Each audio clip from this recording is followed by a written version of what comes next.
1 Pierre 5, 8. 1 Pierre 5, 8. J'ai cité ce verset comme ça, rapidement, mais on peut le lire. 1 Pierre 5, 8. Soyez sobres, c'est-à-dire soyez équilibrés. Veillez. Est-ce qu'on a dit dormez? Est-ce qu'on a dit soyez distraits? Veillez.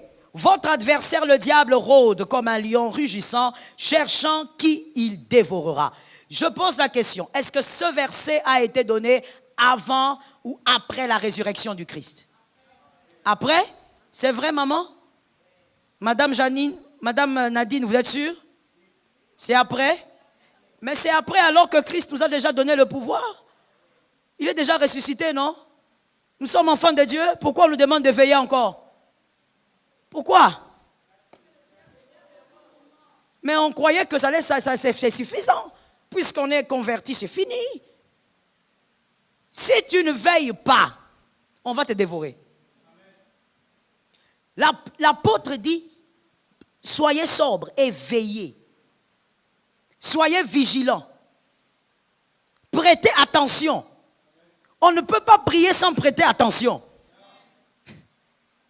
Tu pries sans prêter attention. Si tu pries sans prêter attention, il y a des choses que tu vas attendre alors que Dieu a déjà répondu. La capacité de veiller te permet de savoir est-ce que les choses évoluent comme je le veux ou les choses n'évoluent pas. Dis à ton frère, il faut veiller. Que Jésus nous aide. Que le diable ne dévore pas ta maison. Que le diable ne dévore pas ta famille. Que le diable ne dévore pas tes finances. Qu'il ne dévore pas ta santé. Prie. Veille. Voici les 12 qualités d'une femme forgée. Écrivez s'il vous plaît. Les 12 qualités d'une femme forgée. Par le Christ évidemment. Parce qu'on a dit forgée pour vaincre la sémence du serpent.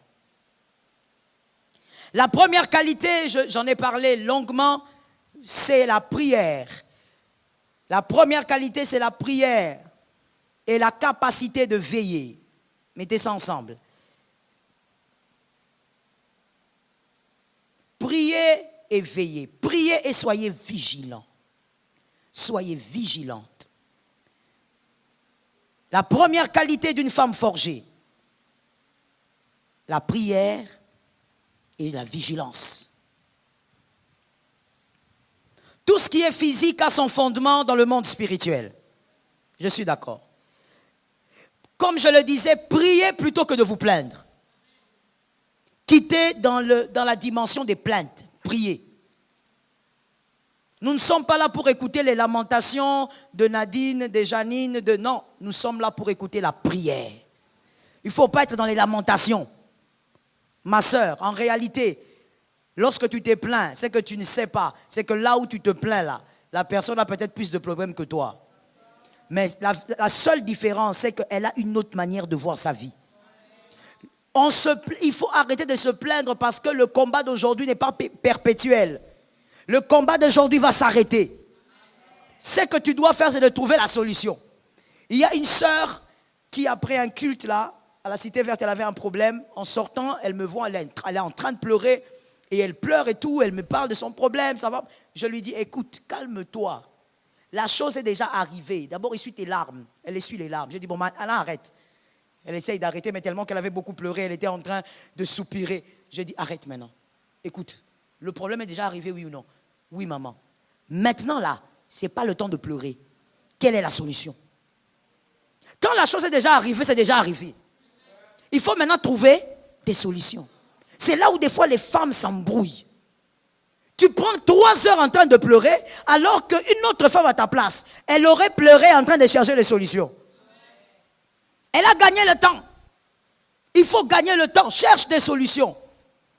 La chose qui est en train de faire pleurer toute la famille, là, tu as déjà pleuré pour ça. Maintenant, quelle est la solution?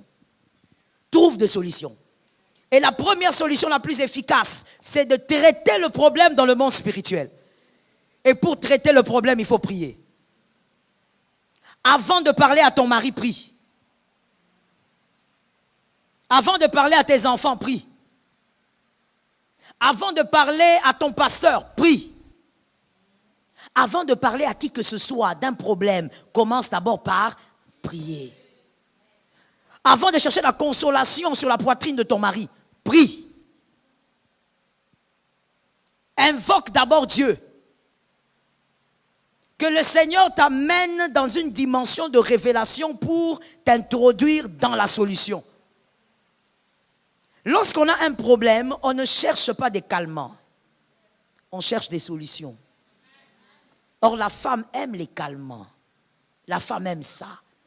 Aime écouter des choses pour caresser son cœur alors que ça n'apporte rien. Chaque chose a son temps. Hein. Qui a entendu? Je t'explique ça autrement.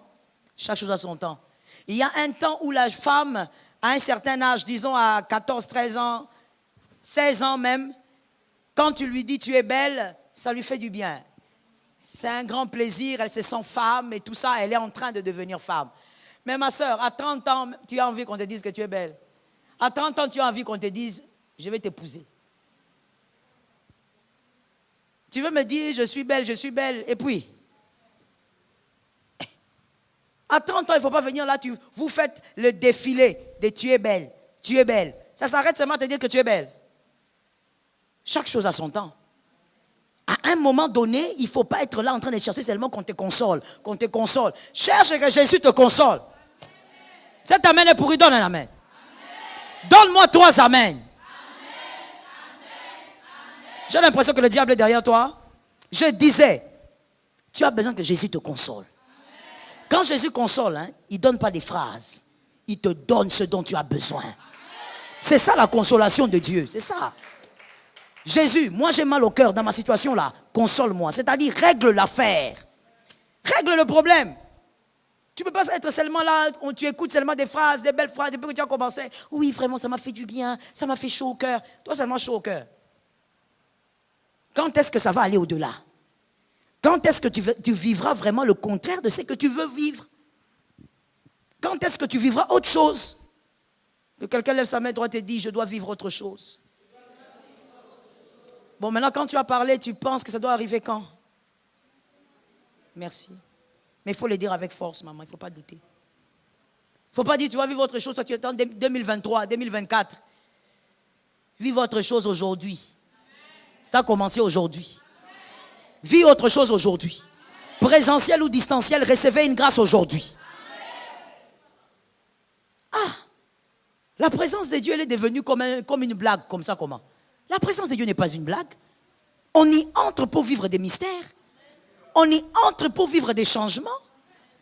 Comment toi tu es dans la présence de Dieu comme ça, mais vraiment, tu entres, tu sors, tu ris ici, quand tu finis, tu commences à rire avec tout le monde et puis c'est fini. Que quelqu'un dise à son frère, je suis venu dans cette retraite pour moi.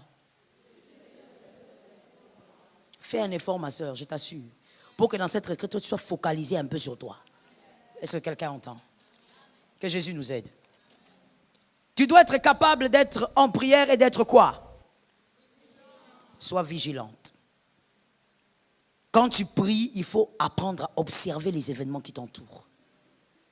Tu vas prier, tu vas dire au Seigneur, je donne un exemple, tu dis au Seigneur, Seigneur, cette année 2022, vraiment, éloigne-moi de tout ce qui va me détruire. Aide-moi, Saint-Esprit.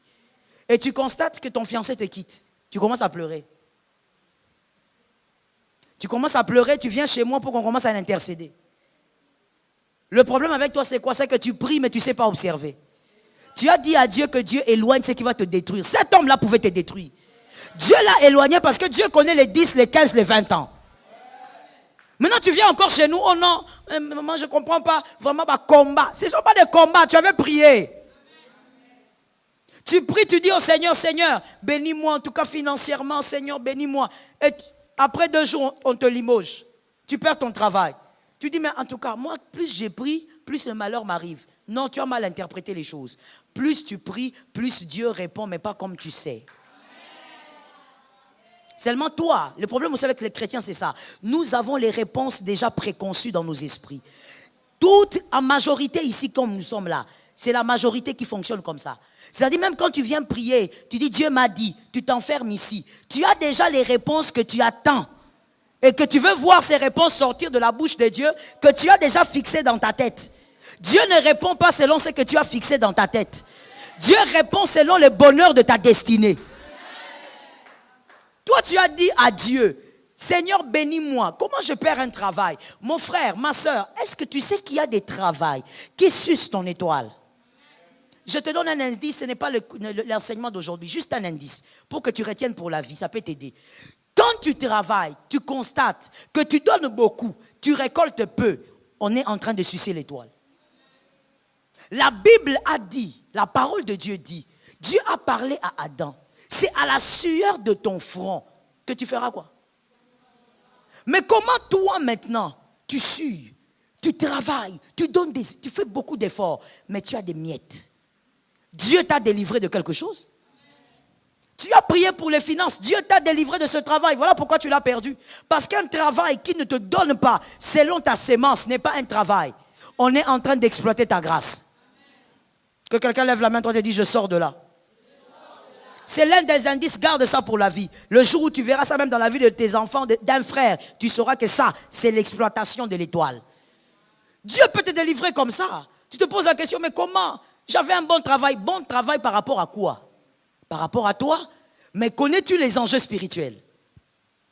Des fois, nous prions, mais sans observation, sans vigilance. Nous sommes comme des robots. Que quelqu'un dise que Dieu me délivre. Nous devenons comme des robots. Nous sommes là. Seigneur, Seigneur, Seigneur, Seigneur, donne, Seigneur, Seigneur, Seigneur, Seigneur. Et quand tu dis Amen, c'est fini. Tu commences à vivre ta vie. Alors que une personne spirituelle, quand elle prie, elle a les yeux ouverts. Et les yeux physiques et les yeux spirituels. Elle observe comment Dieu va gérer son entourage. Dieu parle tantôt d'une manière. C'est Job qui a dit. C'est-à-dire que tu peux entrer en prière pour un problème de famille, mais Dieu te répond par le langage d'un ami qui est avec toi. Ou Dieu te répond par quelqu'un qui quitte ta vie. Une relation qui se brise. Dieu t'a répondu. Mais nous avons des réponses préconçues. Soyons délivrés de ça. Quand tu pries, attends-toi à la réponse de Dieu et observe. Sois une femme, un homme observateur. Écoute ce qui se passe autour de toi. Est-ce que quelqu'un m'entend? Observe aussi spirituellement, sois vigilante. Les oreilles de l'esprit. David a dit, Dieu fait quoi? Dieu parle. J'entends combien?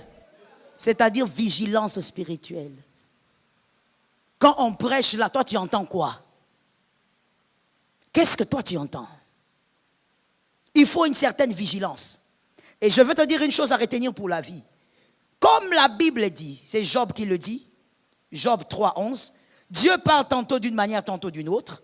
Tu dois être aussi capable.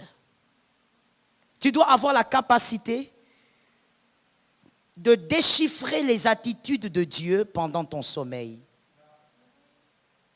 Écris bien ça.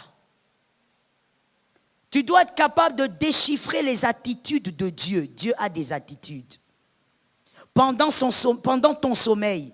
Parce que quand toi tu dors, Dieu parle. Mais pas seulement par les rêves. Il peut faire réagir ton esprit. Il peut faire réagir ton âme. Parce que Dieu veut te communiquer quelque chose. Dieu parle. Parlons un peu des attitudes de Dieu pendant notre sommeil. À cause du temps, on va parler de deux seulement. Les attitudes de Dieu pendant notre sommeil.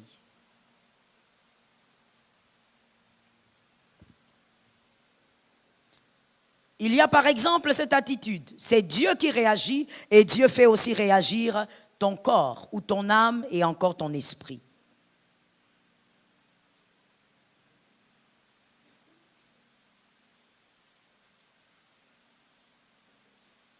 S'il t'arrive par exemple de te réveiller très souvent la nuit, mais sans une raison apparente, sans une bonne raison. Ce n'est pas que tu as envie d'aller aux toilettes, ce n'est pas qu'il y a quelque chose qui t'a dérangé, que tu as mal dormi, ce n'est pas qu'il y a quelque chose qui t'a embêté, mais tu as l'habitude de te réveiller au milieu de la nuit, très souvent. Et quand tu te réveilles, il n'y a pas de raison. Tu ne sais même pas pourquoi tu t'es réveillé. Quand tu t'endors, après quelque temps, tu sursautes encore. Mais tu n'as pas fait de cauchemar. Ne vois-tu pas que Dieu est en train de manifester quelque chose? Dieu lui-même est en train de te réveiller pour une raison bien précise. Et la plus grande des raisons, c'est quoi? Tu dois recharger tes batteries. c'est qu'il y a quelque chose qui arrive, que quelqu'un entende d'ici et que Dieu ait pitié d'une âme. C'est qu'il y a quelque chose qui arrive et cette chose va te déstabiliser si tu ne recharges pas tes batteries. Dieu est en train de te dire, come on, lève-toi, recharge les batteries.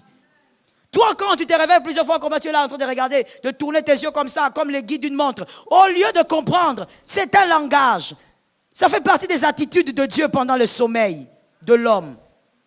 Tu te lèves et tu commences à prier. Pas prier comme tu fais là, en train de dormir en même temps, en train de te gratter dans tous les sens. Mon frère, un peu de sérieux pour ta propre vie. Tu te lèves et tu pries. Si tu veux rester assis, sois sûr que tu ne dormiras pas. Recharge les batteries. Parce que tu dois savoir que si tu ne recharges pas tes batteries, ce qui doit arriver arrivera. Ah oui. Ce qui va arriver arrivera. C'est-à-dire le problème que Dieu a vu, qui s'approche de ta maison, qui s'approche de ta vie, va arriver. Et lorsque ça va arriver, ça te trouvera faible. Ça risque de dévaster ta maison. Combien de fois j'ai vu des femmes dire, j'ai entendu et vu des femmes dire, je ne reconnais pas mon mari. Ça ne peut pas être lui. Ma sœur, quand le diable est en train de rôder autour, tu ne peux pas croire maîtriser la situation. Comme tu es là, tu ne maîtrises pas ton mari. Je n'ai pas entendu. Quand tu n'as pas répondu, ça veut dire tu dis le contraire. Bon, tu es libre. Je reprends quand même. Comme tu es là, tu ne maîtrises pas ton mari. Comme tu es là, tu ne maîtrises pas tes enfants. Il y a seulement Dieu qui est capable de tout maîtriser. Quand le même Dieu là te réveille comme ça, plusieurs fois la nuit, c'est l'un des langages de Dieu. Tu ne peux pas être là, tu te lèves comme ça et puis tu vas aux toilettes et tu reviens. Que Dieu ait pitié de toi. Il ne s'agit pas de chercher le sommeil. On t'a réveillé pour recharger les batteries. Ce que tu as comme charge, c'est peu. Est-ce que quelqu'un m'entend? Si tu sais que tu vas sortir et que là où tu vas aller, il n'y aura pas possibilité de charger ton téléphone, tu vas t'organiser pour le charger convenablement. Afin que tu ne sois pas lobat quelque part. Ton esprit a besoin aussi d'être rechargé. C'est l'esprit qui affronte les esprits. L'âme n'affronte pas les esprits. La chair n'affronte pas les esprits. L'esprit affronte l'esprit. Maintenant, quand l'esprit là va venir, un esprit, prenons seulement un esprit humain, un sorcier là qui s'amuse à venir vous ruiner, vous les hommes et les femmes de la famille. Quand il vient la nuit, il te trouve là en train de ronfler. Et non seulement toi tu ronfles, parce qu'il faut tenir compte du fait que quand tu dors, c'est ton corps qui dort, ton âme est en repos, mais l'esprit ne dort pas. Donc ton esprit, il est là, il voit, mais il est incapable. L'esprit humain vient, il le traumatise. Ton esprit est là, comme quelqu'un qu'on a ligoté, il ne peut rien faire.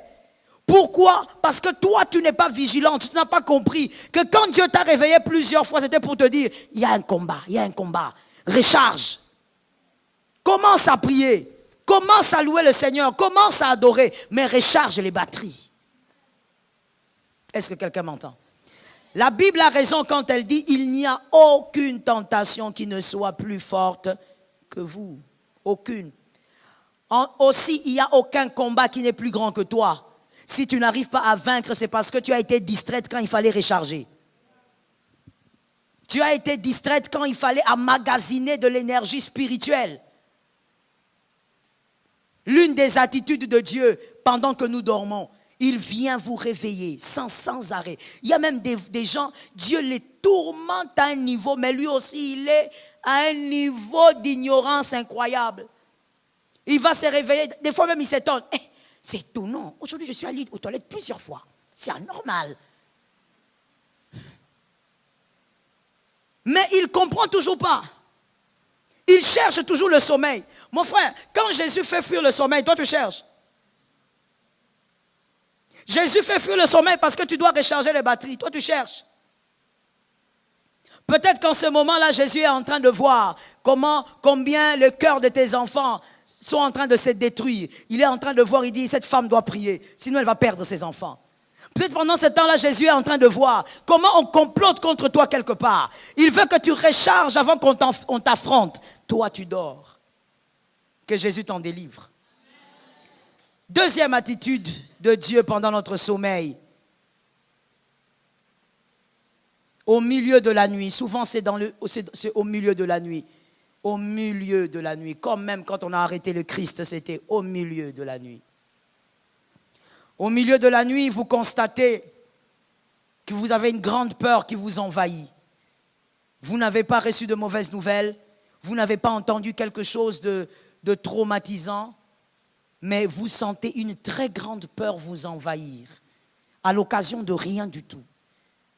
Au milieu de la nuit. Soit une grande peur ou encore une très grande tristesse. Vous vous sentez très triste du coup. Vous vous réveillez au milieu de la nuit et vous vous sentez vraiment triste. Et vous ne comprenez pas pourquoi, parce qu'il n'y a pas de raison. Là, c'est un grand langage de Dieu, un très grand, qui est en train de vous dire deux choses à retenir pour la vie et à écrire. La première chose, Christ est en train de vous dire, un deuil arrive. Et c'est inévitable. Quelqu'un d'important va tomber. Ou alors, Christ est en train de te dire, prie pour éviter ça. Mais en tout cas, il s'agit d'une mort. Une mort.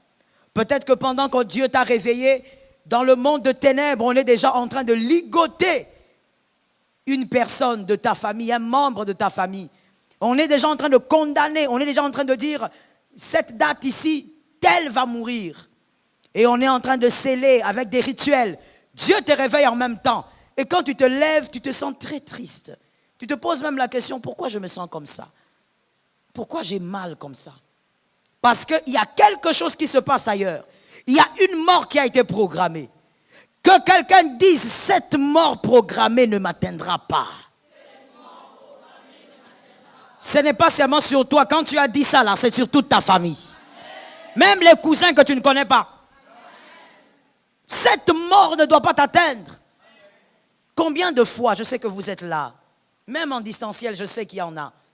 Combien de fois vous avez senti, quand quelqu'un est mort, vous vous êtes dit, ah, je sentais ça. Plusieurs fois. Quelqu'un meurt, tu dis, ah, j'avais vu ça, cette scène, je l'avais vue. Oui, c'est vrai. Ton esprit est au courant, mais ton âme n'est pas au courant. L'âme, c'est ce qui nous permet de dire, c'était en 1985. Ce sont les souvenirs. C'est au fait la conscience, c'est ça l'âme. Mais l'esprit, très souvent, est au courant des choses que l'âme ne connaît pas. Ce qui fait que tu peux dire, je sens que quelque chose va arriver. Tu sens, mais tu ne sais pas. Parce que ton esprit est informé, mais l'âme n'a pas d'information. L'âme n'a aucun nom. L'âme n'a aucune date. Donc ton âme dit, je ne sais pas. Mais l'esprit sent qu'il y a quelque chose de mauvais qui va arriver. Est-ce que quelqu'un m'entend? Et donc quand tu te sens comme ça au milieu de la nuit, commence à prier. Commence d'abord à chasser l'esprit de mort. Commence à déclarer que le pouvoir de mort ne doit pas agir sur toi. Est-ce que quelqu'un m'entend?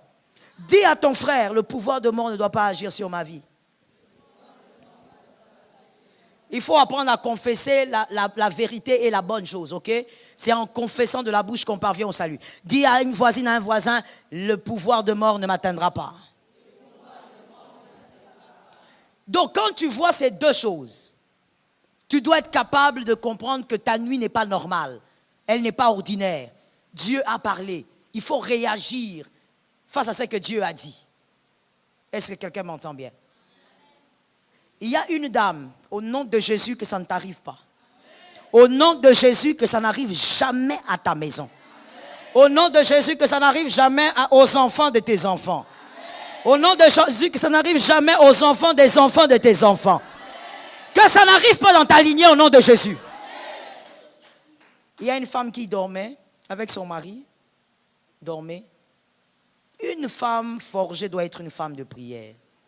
Une chrétienne doit être une femme de prière. C'est la femme qui bâtit. Il faut être une femme de prière. Quand on dit prier, ce ne sont pas les choses. Il faut prier. Elle dormait avec son mari. À un moment donné de la nuit, elle se réveille. Elle va aux toilettes, elle rentre. Elle dort. À un autre moment, elle se lève encore. Elle sursaute au fait. Et quand elle sursaute, elle regarde, il n'y a rien.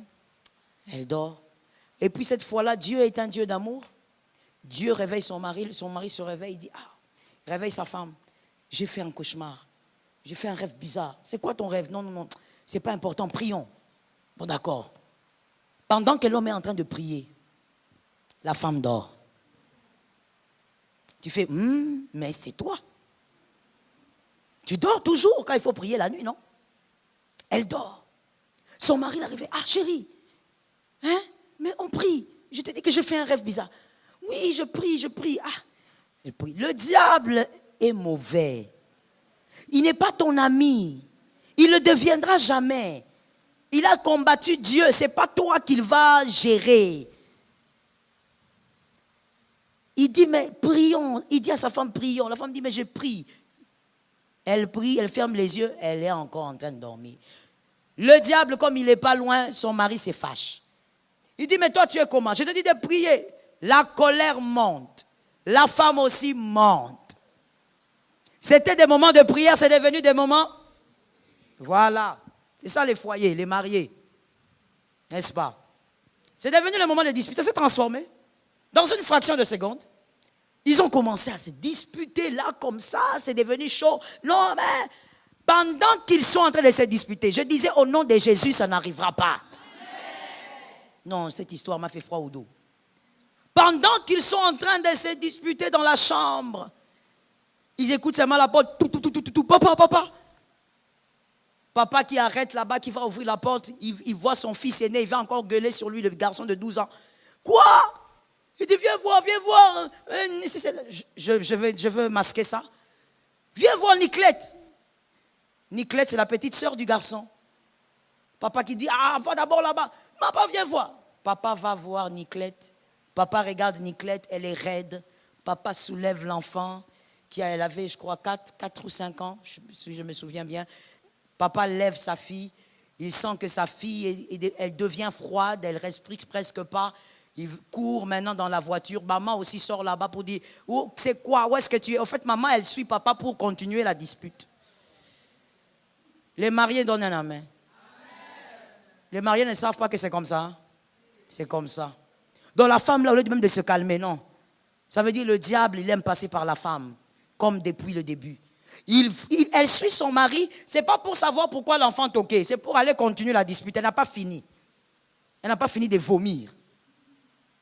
Et quand elle suit le gars, elle voit son gars monter dans la voiture, elle regarde, elle voit les pieds de sa fille, elle vient là maintenant, c'est quoi? Elle regarde sa fille, les yeux retournés, c'est là maintenant que le pagne aussi saute. Comme la femme sait le faire, elle commence à... Le diable, il avait déjà fixé tout un schéma. Dieu, avant même que le diable ne commence l'opération, Dieu avait déjà commencé à réveiller la femme. Avant même que l'homme fasse le cauchemar, pour maintenant amener les gens à réaliser qu'il y avait un danger. N'est-ce pas que Dieu avait commencé déjà par la femme? Avant que le diable ne t'attaque, Dieu va déjà commencer. Il va commencer à te révéler, mais le problème avec toi et moi, c'est qu'on n'est pas vigilant du tout. Ils sont allés à l'hôpital. Maman, je veux taire le nom de l'hôpital. Ils arrivent à l'hôpital. Ils descendent l'enfant. Ils amènent la civière. Ils regardent et disent, vous nous avez amené un cadavre. Quand la dame là m'a appelé. Oh maman, moi je ne quitterai pas ici. Maman, viens. L'enfant va ressusciter. Je lui ai dit, tu sais que tu dis là? Sur ta tête. Arrière de moi, Satan. Tu m'appelles moi là, que je quitte ce que je suis en train de faire pour aller là-bas. Pourquoi? Alors que Dieu n'avait même pas prévu qu'un pasteur intervienne. Dieu avait prévu que toi-même tu t'élèves parce que la fille était attaquée. Si elle s'était réveillée, compris le sens de son réveil, elle avait prié, elle serait réveillée ce matin avec sa fille. Mais voilà, non seulement elle n'avait rien capté, mais même quand Dieu touche son mari, elle dort. Bien aimé, moi je n'ai jamais donné tort aux personnes qui pensent que les gens qui aiment dormir pendant la prière sont envoûtés. Oui, maman, je n'ai jamais donné tort aux gens qui prêchent ça. Ce n'est pas normal. Parce que toi, si tu te mets à regarder la télé, tu ne vas pas dormir. Tu te mets à regarder ta série là, qui ne fait rien dans ta vie là, tu ne vas pas dormir. Mais c'est seulement quand on commence seulement à prier, quand on commence à prêcher, surtout quand on prêche les liens de votre famille. Tu cherches dans l'église la position, tu cherches la colonne la plus solide. Tu cherches, quand tu touches la moquette ici, tu dis, ça c'est dur. Tu vas près de la chair, tu t'étales là-bas comme si tu mets ton lonacé. Non, tu es en train de dormir. Certains sommeils sont des sommeils d'envoûtement. Comment ça? Toi, tu as déjà vu quelqu'un, on lui donne par exemple le contrat de travail et on veut l'engager, on lui donne son contrat, on dit signer, il commence à dormir. Certaines choses ne sont plus logiques. Il y a des sommeils bizarres, ma soeur. Cette femme a perdu l'enfant et puis elle me dit, pasteur, si j'ai bien compris, j'ai perdu ma fille. J'ai dit, mais qu'est-ce que tu veux que je te dise? Je veux répéter seulement ce qu'on t'a déjà dit. Tu as perdu ta fille. Tu as perdu sa fille. Quand je les ai reçus je ne sais plus c'était quand là, je les ai reçus, l'homme m'a dit, pasteur, j'ai du respect pour les hommes de Dieu, mais je veux vous dire une chose, c'est que j'ai décidé que ça soit d'abord comme ça. Et moi je connaissais la décision. Quand un homme te dit ça, ça veut dire quoi? Il a dit, cette femme-là, qu'elle soit d'abord loin de moi. Si elle ne veut pas quitter la maison, moi je vais quitter la maison. Je lui laisse la maison. Mais je veux d'abord qu'elle soit loin de moi. Moi et mon fils, qu'on soit d'abord loin. Il n'oubliera pas qu'il t'avait réveillé et que tu dormais. Comment il va faire pour oublier? Même si c'était l'inverse, ma soeur. Parce que quand l'homme a parlé, il était tellement triste là et tout. Ah, des fois, vous savez, ça fait mal quand vous voyez un père pleurer parce qu'il a perdu son fils ou sa fille. Ça fait mal. J'ai toujours dit, il y a des choses qu'il ne faut jamais vivre dans la vie. Perdre ton sang, enterrer l'enfant. Jamais. Que Dieu épargne au nom de Jésus. Enterrer l'enfant. Donc moi, je te dis que quand je regardais ce monsieur pleurer, je disais au Seigneur, Père, je ne veux même pas savoir quel type de douleur il a. Épargne mon âme. Parce que tu sens comment un homme pleure du fond de son âme. Et quand il pleure, il cite le nom de sa fille. Et là, je te parle de quand il était dans mon bureau. Il cite le nom de sa fille. Il a mal. J'ai demandé à ce monsieur de prier. On a prié avec. Il m'a dit, je dois partir. Je pars. J'ai laissé le monsieur partir. La femme est en train de dire, maman, pourquoi il fait ça? Non, non, non, moi aussi j'ai perdu ma fille. J'ai dit ceci à la femme. J'ai dit, maintenant essuie d'abord tes larmes. On reste maintenant entre nous. Essuie tes larmes. Toi, tu crois que si c'était toi, c'est toi qui avais reçu une révélation. Tu avais réveillé ton mari pour prier et qu'il avait fait ce qu'il avait fait. Tu allais réagir comment? Je lui ai dit, des fois, il ne faut pas réagir parce que tu veux absolument tirer les draps de ton côté. Toi aussi, tu as perdu ta fille, c'est vrai. Mais lui, il est en train de réagir face à quelque chose. C'est pourquoi des fois, les hommes disent, les femmes n'aiment pas traiter le problème. Des fois, c'est vrai. Le problème, ce n'est pas que l'enfant là n'est pas à toi. Le problème n'est pas celui-là. Le problème n'est pas le fait que vous deux, vous avez perdu l'enfant. Le problème est le fait que toi, quand on t'est réveillé, c'est ça le problème. Je lui ai dit, il faut un peu guérir de cette histoire-là, où on dit aux femmes, les femmes ne savent pas voir le problème en face. Il faut regarder le problème en face. Tu as aussi perdu ta fille, mais lui parle de quelque chose. Et c'est un souvenir qui va commencer à revenir sans cesse. Elle était là comme ça. Maintenant, pendant que je te parle, hein, elle est toujours chez, je ne sais pas, sa tante ou qui. Elle est là-bas. L'homme, il est là, chez lui avec son fils. Il a tellement mal qu'il ne veut pas voir cette femme. Maintenant, tu as perdu l'enfant. Tu ne peux pas voir ton fils. Ton foyer, tu ne l'as pas. À cause de quoi?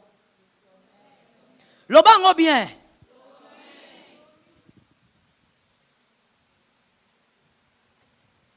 Certaines choses, quand vous voyez Christ martelé dessus, ça peut sembler ordinaire, mais c'est parce que le diable peut passer par là pour faire des dégâts. C'est comme ça qu'il est venu voir les disciples. Il leur a dit, mais attendez, moi je suis venu avec vous prier. Je vous ai laissé. Vous n'avez même pas fait 1 heure, vous dormez. Jésus fait des reproches aux disciples par rapport au sommeil.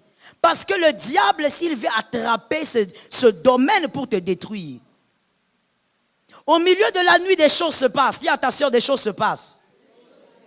Au milieu de la nuit, la destruction se fait. Dis à ton frère, la destruction se fait. Tu ne peux pas dormir, j'ai toujours l'habitude de dire, tu ne peux pas dormir comme un bébé, madame, si tu es déjà mariée. Célibataire, tu ne peux pas dormir comme un bébé toute la nuit. Il y a des choses qui se font. Par la grâce de Dieu, en mars, on aura ici 1 mois de prière. tout un mois de prière, toute l'église. Et je vais enseigner, si Christ me prête vie, je vais enseigner sur le mystère de la nuit.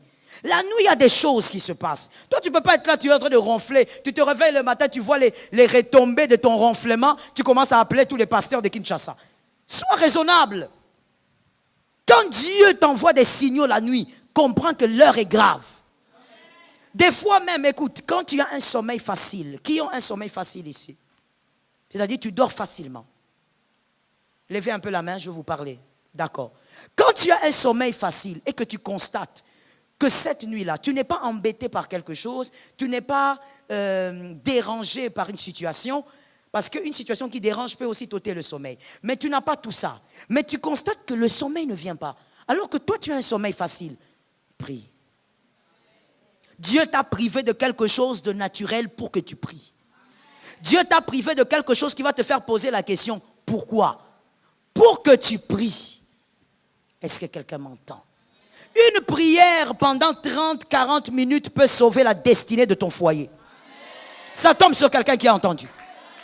Une prière de 40 minutes peut sauver la destinée de tes sœurs, de tes frères. Ça peut sauver la destinée de tes enfants.